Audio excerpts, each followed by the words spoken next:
This show is sponsored by BetterHelp. The lights are off. Everything is quiet. You're ready to sleep, but your racing thoughts are keeping you awake. Sound familiar? If your thoughts won't give you a rest, it might be time to talk through them in therapy. Visit betterhelp.com/super to give it a try. Wow. Could Luna actually be right about the Crumple Horned Snorkak? Hey, brother. Guys, today I want to discuss one of my favorite characters in Harry Potter, Luna Lovegood, and how I think she might be correct about way more things than anyone in the story is giving her credit for. And I'm not just talking Thestrals here, like we know she's right about those. I'm talking NARGLES, Wrackspurts, Humdingers, Snorkaks. Because really what's so fun about Luna is how she is constantly alternating between dropping like really uncomfortable truth bombs and then just spouting what seems to be unbelievable nonsense. Keeps away the NARGLES. And as a result, you just never know when to take her seriously. Like, how can she be so perceptive in some ways and so out of touch in others? How do I look? Exceptionally ordinary. Well, here's my take. What if she's not? What if she's just misinformed or recognizes the truth but then jumps to the wrong conclusion and just trusts her gut? Muggles think these keep evil away, but they're wrong. Because if nothing else, Luna is very self-assured, which is possibly her most desirable trait. I mean, half the time I don't even know what I think about anything. No, you know what? Actually, I do know this. You add milk to cereal, not cereal to milk. About that, I am positive. And I'm also positive that Luna might just be one step ahead of us all, and that more of her beliefs might be grounded in reality than we ever realized. Today, we get to the bottom of it all.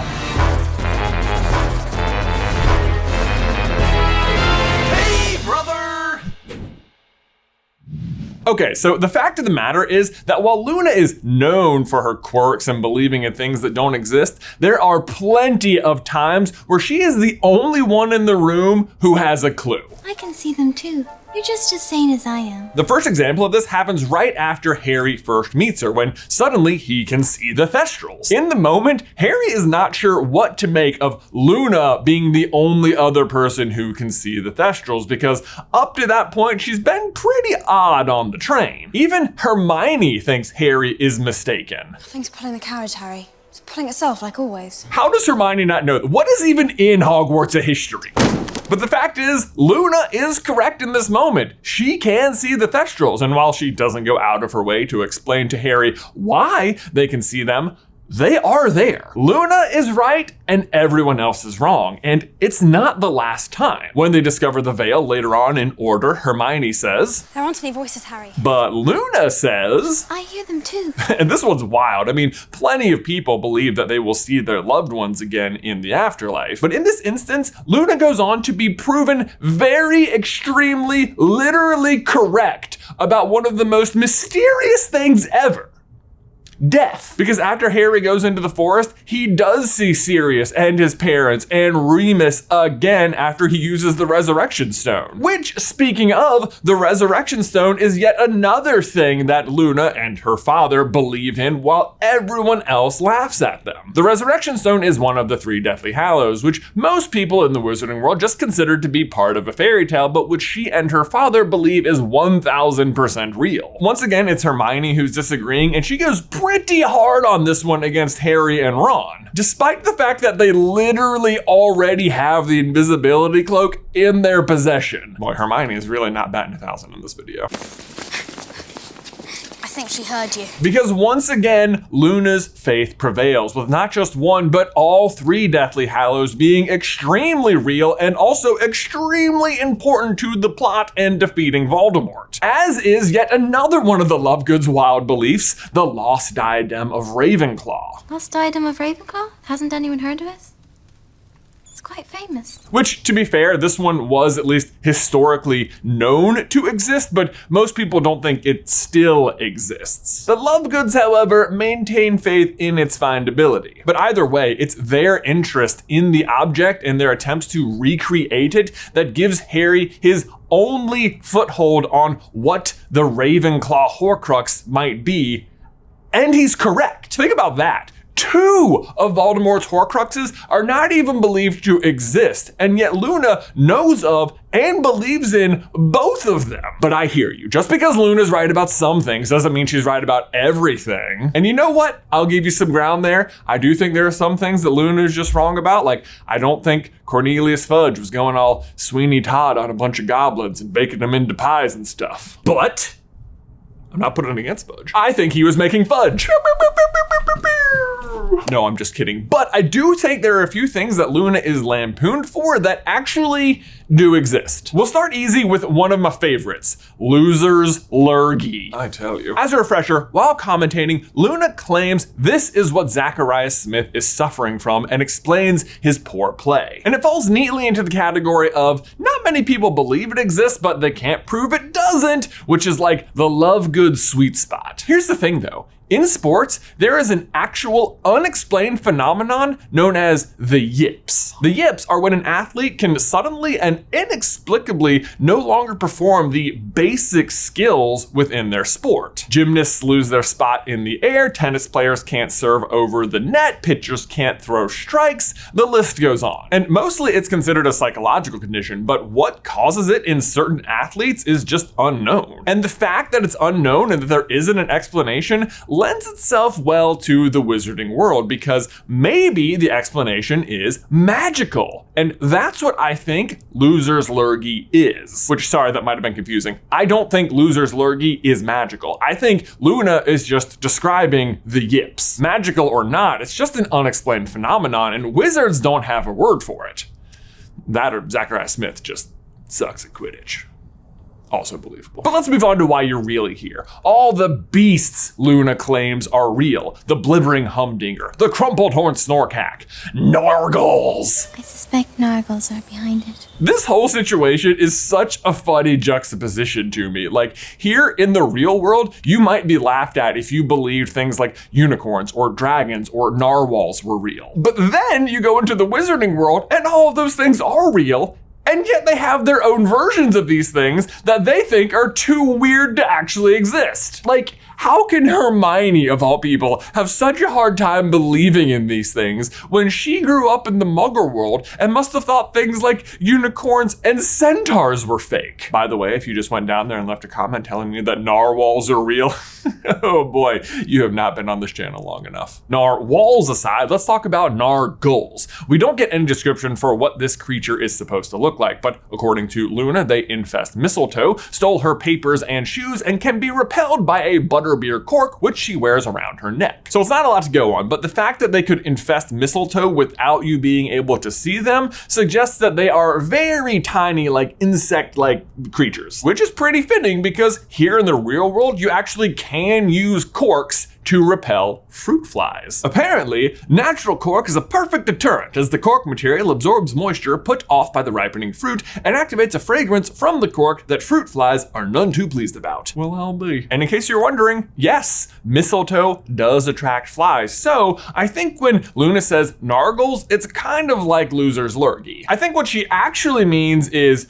fruit flies, which, to be fair, are super annoying, if not a genuine magical nuisance. Honestly, it reminds me of Mr. Weasley's fascination with Muggle artifacts. He simply does not understand how they work, and so as far as he's concerned, they basically are magic. What exactly is the function of a rubber duck? What Luna's doing is just employing a misunderstood Muggle solution to a non-magical problem that does still exist in the wizarding world. Wizard or Muggle, the less you understand of something, the more magical it often appears. Well, you guys, the fall season is coming in hot this year, and I mean hot, like it's like still 90 degrees outside. But if you're like me, you're looking for convenient, wholesome meals to keep you full through these jam-packed days. And if you are, I gotta tell you, today's sponsor, Factor, can provide just that. Their ready-to-eat meals are chef-prepared and dietitian-approved and delivered right to your door, so you can save time and stay on track. Healthy track, that is. Seriously, with Factor, you can skip that extra trip to the grocery store and all of the prepping and chopping and cleaning while still getting amazing flavor and nutrients. Nutrients! Plus, the meals are ready in literally 2 minutes. So instead of hours in the kitchen, you are literally in and out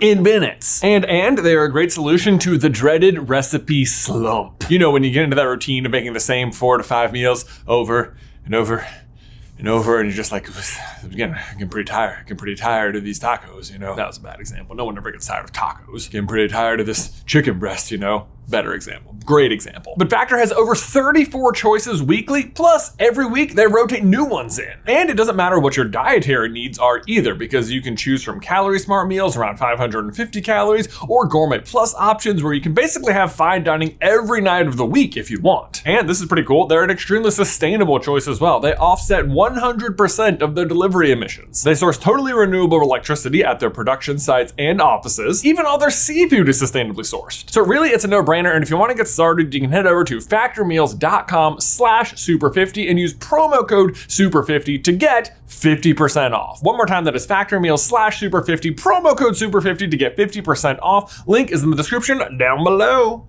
Next up, let's talk about Wrackspurts, which according to Luna, float in through your ears and make your brain go fuzzy. These are tricky because apparently they are invisible. So obviously they're hard to see, or well, no, impossible to see. But Luna apparently has the answer to this via her famous specter specs, which allegedly allow you to see these creatures. And you'd think wearing the specter specs and then not seeing the Wrackspurts would be enough to dissuade her, but no, Luna sticks to her guns, so maybe she actually is seeing something. But, and this blew my mind as I was researching this video, the real proof actually comes at Bill and Fleur's wedding when Harry is talking to Victor Crumb. The two of them are watching Luna dance, and Crumb is confused by this like random arm movement Luna is doing above her head, but Harry tells him, "Probably trying to get rid of a Wrackspurt," said Harry, who recognized the symptoms. I like how when Harry talks to other people about Luna, he just deadpans it all the time. But the important thing is here that a few minutes later, Kingsley's Patronus arrives to the wedding to inform everybody that the ministry has fallen. And the very next sentence is used to describe how Harry is feeling. Everything seemed fuzzy.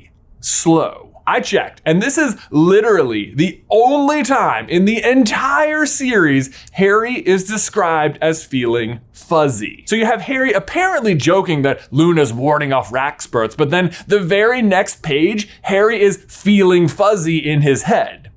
Coincidence? I think not! I know what you're gonna say, the ministry just fell, it's a lot of bad information, chaos is erupting around Harry. Obviously he feels a little fuzzy in the situation, okay? But the proof is on the page! The word fuzzy is only in Harry Potter 3 times. Once to describe how Wrackspurts make you feel, and once to describe how Harry feels moments after seeing Luna attack a Wrackspurt. Another time I think to describe like someone's slippers, Neville's. Moving on, next up we have Heliopaths. According to Luna, they are fire spirits, and Cornelius Fudge has a private army of them. Now, this one is interesting because first, I do not think Fudge has said army, and two, I actually don't think Heliopaths are real.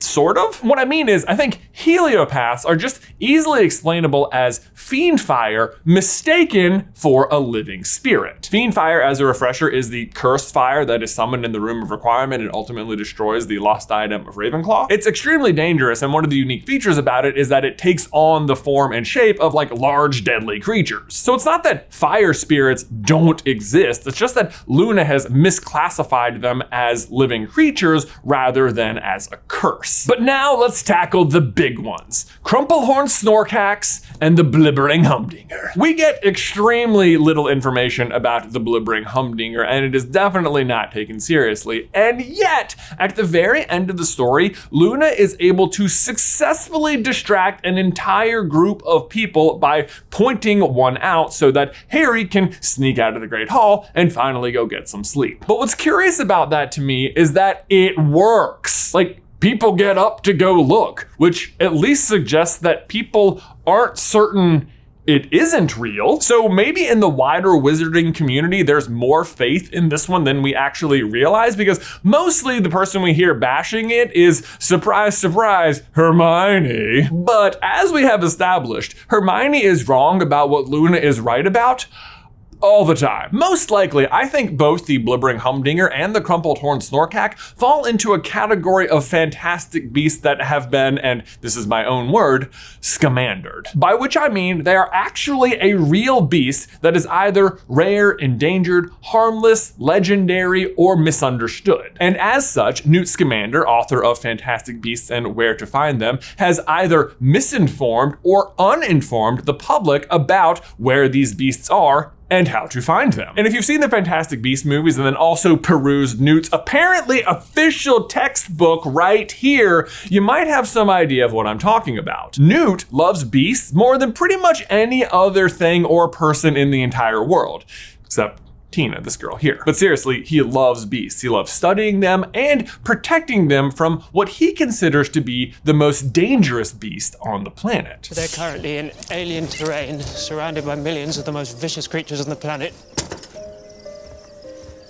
Humans. And as we watch the movies, we see that time and time again, Newt is uniquely good at not only finding, but connecting with various magical beasts. And yet, some of the biggest and most magical and unusual ones he encounters are not included in his book. For example, in Crimes of Grindelwald, we are introduced to the Zowu, you know, like the giant cat that can jump through warp holes, probably the poster beast for the entire movie. Yeah, well, it's not in the book.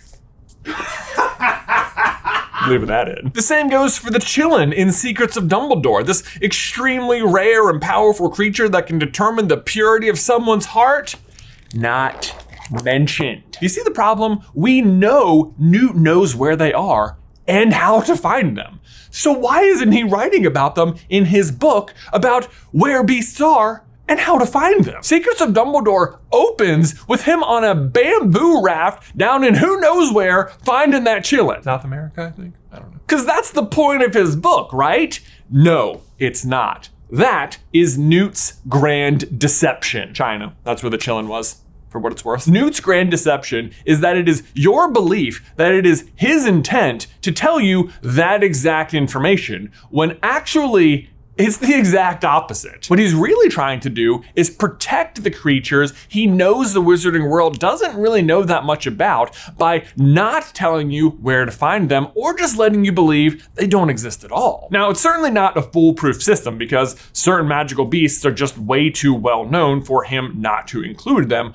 but he ends up using that to his advantage. If they're widely known, he just gives you tons of information about them because that gives him credibility. Thus, you don't doubt him when he fails to include something or just straight up lies about what something looks like the manticore. I'm sorry, but this picture in the book does not match what we see in the movie. Like at all. And you might be sitting there wondering, well, that's good and all, Jay, and I'm totally on board with your Newt theory. That's top dollar. But what does it have to do with Luna? First of all, thank you so much. But what it has to do with Luna is that she literally marries his grandson, Rolf Scamander, who, much like his grandfather, is a magizoologist. So Luna, a known searcher of certain fantastic beasts, marries Rolf Scamander, the grandson of the world's most famous magizoologist, Newt Scamander, who consistently left information about fantastic beasts out of his book. And then apparently, according to certain interviews, Luna goes on to just start accepting that certain things don't exist. Yeah, sure, yeah, I would believe that, except that doesn't sound like Luna at all. I think what really happened is that Luna marries Rolf Scamander and suddenly is in on the entire joke. That the two of them do go on to find the Snorkak, the Humdinger, and then just publicly renounces her belief in it in the name of protecting these extremely rare, hard to find creatures. Crumple Horned Snorkak? Confirmed. But there you go, guys. Everything I think Luna is actually right about. But the question is, what do you think? Are Crumple Horned Snorkaks real? Let me know in the towel section down below. Guys, thanks so much for watching today's video. Don't forget to leave a like on it if you haven't already, and subscribe so you don't miss any future Harry Potter action from us. If you want to see Luna's big secret, how she's actually slowly turning into a wolf, yeah, you heard that right. You can check out this video right here. But otherwise, Ben, until next time, I will see you in another life, brother.